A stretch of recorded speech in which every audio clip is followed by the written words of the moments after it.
আরেকটা দে। Let's go. Hello guys, back to my other blog. তো গাইস এখন বাজে 8টা। তো দেখো আজকে দিনটা পুরা গাদলা গাদলা করে রাখছে, মনে হয় বৃষ্টি আইব। তো অন্য সব জায়গাতে বৃষ্টি হয়েছে, বাট আমরা এখানে বৃষ্টি হয়েছে না। ওয়েদারটা কেমন করে রাখছে।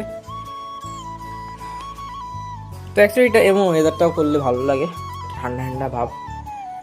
সকাল থেকে এমন করে রাখছে, আর চা খাইতেছে আর রুটি দিয়ে। আমি এখন টিফিন খাবো। তো দেখো এখন কলেজে লেগে রেডি হয়ে গেছি। তো হঠাৎ প্ল্যান হয়েছে, প্রথম ভাবছিলাম তো যেতাম না, তো কেউ যাওয়ার কথা আসলো না।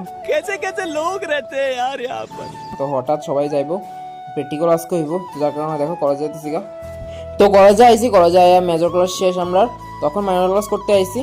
তো আমরা ম্যাথ মাইনরের আজ 3 জন আইছি আমরা। তো স্যার এখন আইছে না। তো ম্যাথ ক্লাস 1টার সময় শেষ হইব, তো তারপর আবার প্র্যাকটিক্যাল আছে 1টার থেকে। তো গাইজ আমরা 1:45 থেকে আবার প্র্যাকটিক্যাল আছে। তো যার লাগে এখন 1:15 বাজে, তখন প্র্যাকটিক্যাল হইব। আমি যাচ্ছি এখন প্র্যাকটিক্যাল ক্লাসে। দুইটা করে 4টা ক্লাস অলরেডি শেষ, নেক্সট ক্লাস যাচ্ছি। যাক, তো এখানে আমরা সবাই মিলে প্র্যাকটিক্যাল করতেছি। তো গাইজ এখন বাজে 4টা। তো সকালে ভাত খেয়ে গেছিলাম না, তো এইটার মজা বুঝতে আছি। এখন খুব খিদা লাগছে, ভাবছিলাম তো খাইয়া যাবো, বাট হঠাৎ প্ল্যান হয়েছে কলেজ যাওয়ার কথা। তো স্নান করছি, কইরা তাড়াতাড়ি করে বাইরে গেছি, যেহেতু ক্লাসের টাইম হয়ে গেছিলো। তো গাইস এখন বাজে 7টা।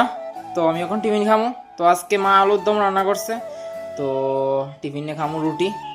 তো আলুর দম দিয়ে রুটিটা খাইতে কেমন লাগে তোমরা একবার ইমাজিন করো, আমার তো খুব ভালো লাগে। তো এটাই খামো এখন। তো আমিও করবো এখন, মা করতো না, শুয়ে রয়েছে। তো দেখো এখানে বনু রুটি শিখাই দিতেছে। তো আমি করে দিছি, মাইকা টিকা দিছি, মিলে টেলে দিছি, তারপর হয়ে করতেছে এখন। তখন খাইয়া দেখো আমার বানানো রুটি কেমন হয়েছে। তো আলুর দমটা খুব টেস্টি হয়েছে। তো আজকে বোনের উপর সবদাই। তো দেখো বোন এখানে চাওয়া করতেছে মালিকা। তো খাওয়াটা দাওয়া করে এলাম, সাদে হইলো, বাট একটু কটা হয়ে গেছে গা। তো ঠিক আছে, আজকে একটু পর্যন্তই, দেখো পরের ভিডিওতে। Thank you.